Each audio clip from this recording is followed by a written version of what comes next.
आत्मा अगर नहीं है तो जियोगे कैसे? कि अहम अगर प्रकृति में ही फंसा रह जाता है तो जीवन भर दुख पाता है। इसलिए आत्मा आवश्यक है।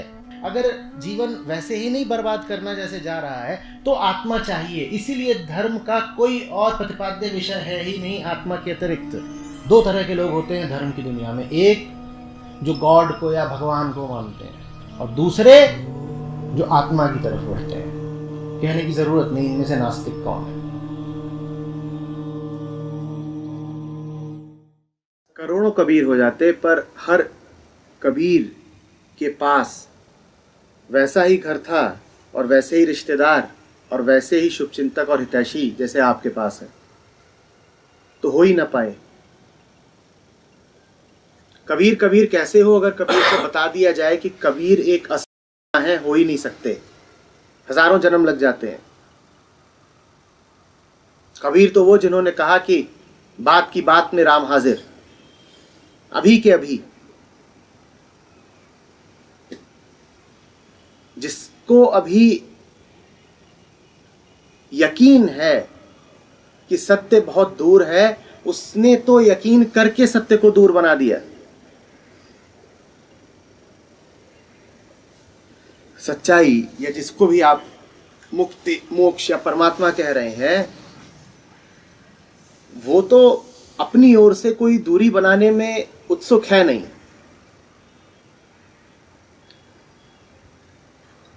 गौर करो, ध्यान से देखो, सहज जियो, सब सामने है, कोई बड़ी बात है ही नहीं। हाँ, तुम ये बैठा ही लो मन में कि बहुत बड़ी बात है, हिमालय चढ़ जाना है, न जाने कितने जन्म लगेंगे। तो जितने जन्म चाहो उतने जन्म लग जाएंगे।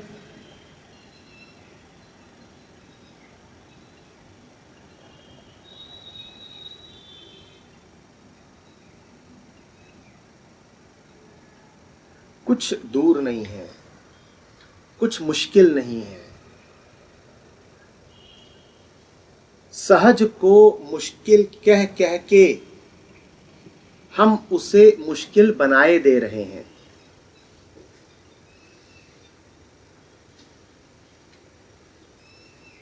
क्या है, क्या पाना चाहते हो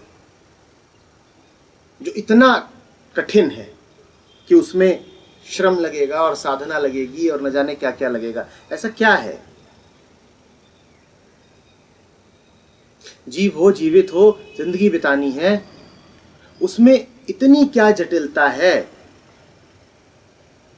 कि घोर तपस्या करनी पड़ेगी।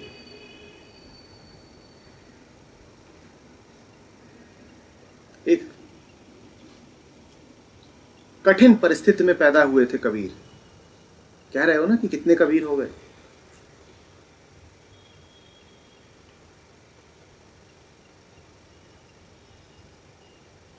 अपने माँ बाप का तो पता भी नहीं, गोद लिए गए, और जिन्होंने गोद लिया वो भी गरीब लोग, ज्यादा पढ़ लिख नहीं पाए। गुरु ने भी मुश्किल से ही स्वीकार किया, और उसके बाद भी जीवन भर कभी ऐसा नहीं रहा कि विपुल धन है और वो बैठ करके बस आध्यात्मिक चर्चा में संलग्न है।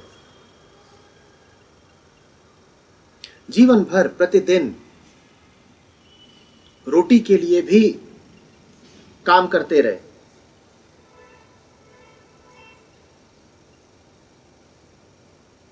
हाथ उनके कभी रुके नहीं, बुनना कभी रुका नहीं, जुलाहा कभी थका नहीं। जो बात बोली उन्होंने वो ठेठ जनमानस की भाषा में बोली। जो प्रतीक उठाए उन्होंने वो हमारी और आपकी जिंदगी के थे। यहां इस कक्ष में जो कुछ है वो कबीर के हाथों में पड़ जाए तो वो उसे परमात्मा का प्रतीक बना दे। ये छत, ये पंखा, ये हवा, वो पौधे, वो पक्षी, आकाश, कबीर ने इन्हीं सब में खोज निकाला, क्योंकि इन्हीं सब में है, सामने है, प्रस्तुत है। कबीर कहीं नहीं गए साधना करने, कभी घर नहीं छोड़ा। अब आप कहो कि आसान है, मुश्किल है, ऐसी कौन सी मुश्किलें थी जिन्हें कबीर ने पार कर लिया, ऐसी कौन सी विकट साधना थी जिसने उन्हें योग्यता प्रदान करी। एक ही बात थी बस, जैसा देखते थे वैसा कह देते थे। मन में धारणा बना के नहीं बैठे थे कि झूठा जीवन आवश्यक है। हम सबके भीतर ये बात बड़ी गहराई से बैठा दी गई है कि अगर झूठा नहीं जियोगे तो जियोगे ही नहीं।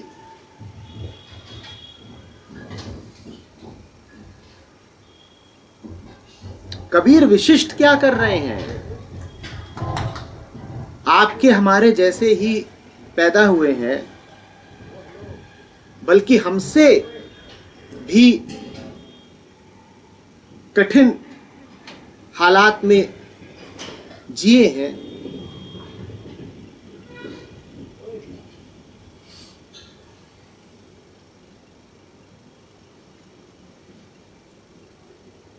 अगर उनके साथ संभव है तो आपको क्या कठिनाई है? और कबीर के बाद देखिए रैदास की ओर। सड़क किनारे के मोची, और महिमा उनकी भी कबीर से कुछ कम नहीं है।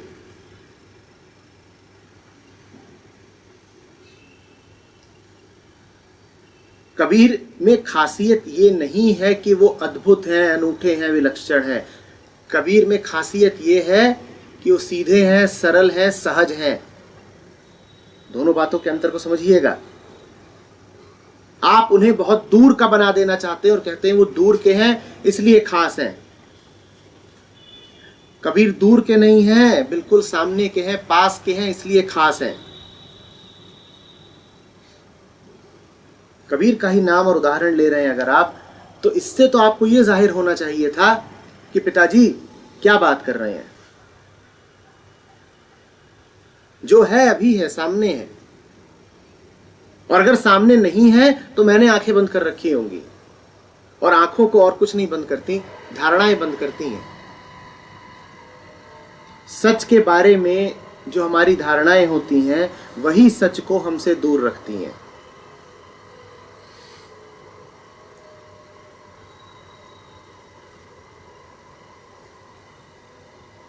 आपके ऊपर कोई जिम्मेदारी नहीं है कि आप जीवन को किसी भी खास प्रकार से जिएं।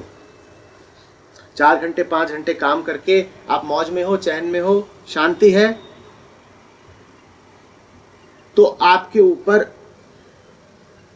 कोई जोर नहीं है, कोई शास्त्र नहीं है, कोई संविधान नहीं है जो घोषित करे कि गलत किए दे रहे हो, कि पापी हो।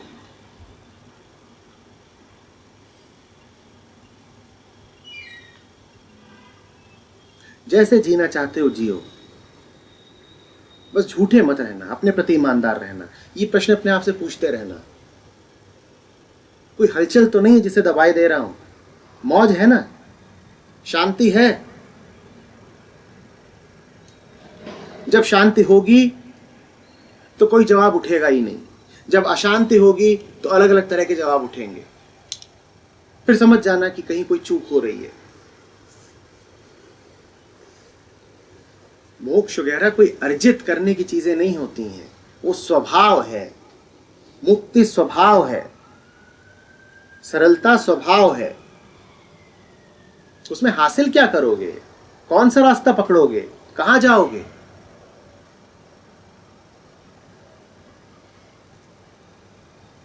मुंह को कहां ढूंढे रे बंदे, मैं तो तेरे पास रे।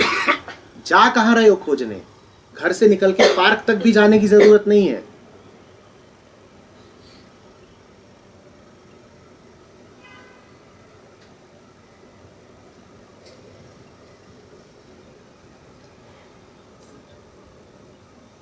पर आप देखिए साधकों को, मुमुक्षुओं को, उनके चेहरे पर ठीक वही भाव रहता है जो संसार के उन लोगों के चेहरे पर रहता है जो कुछ भी हासिल करने निकल पड़े हैं। कोई दौलत हासिल करने निकला हो और कोई सत्य परमात्मा हासिल करने निकला हो, दोनों के ही चेहरे पर तड़प, विवशता और संघर्ष की एक सी छाप रहती है।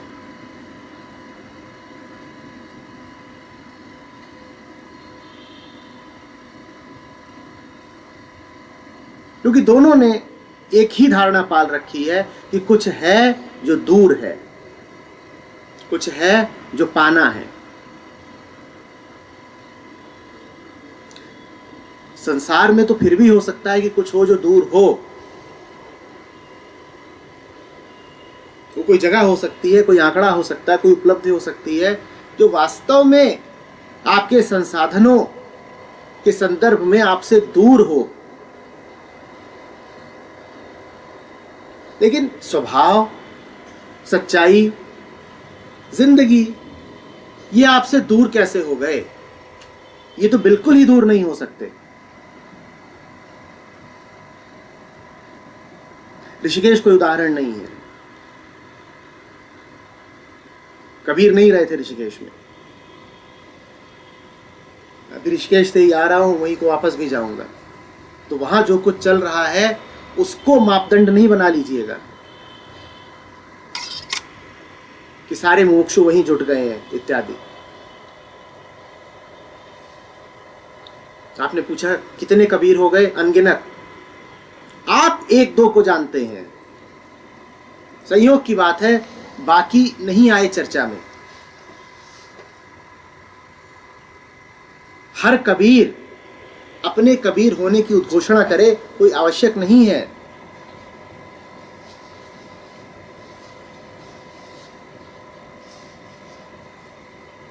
और हम जैसे हैं, हमारे सामने से कोई कबीर गुजर भी जाए तो हम पहचान लेंगे क्या?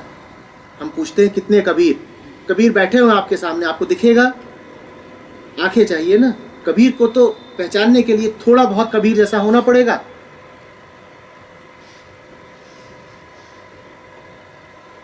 तो आमतौर पे ये दावा कि कितने हो गए बुद्ध और महावीर और कृष्ण और कबीर, वही करते हैं जिनका कृष्ण और कबीर से कोई संबंध ही नहीं।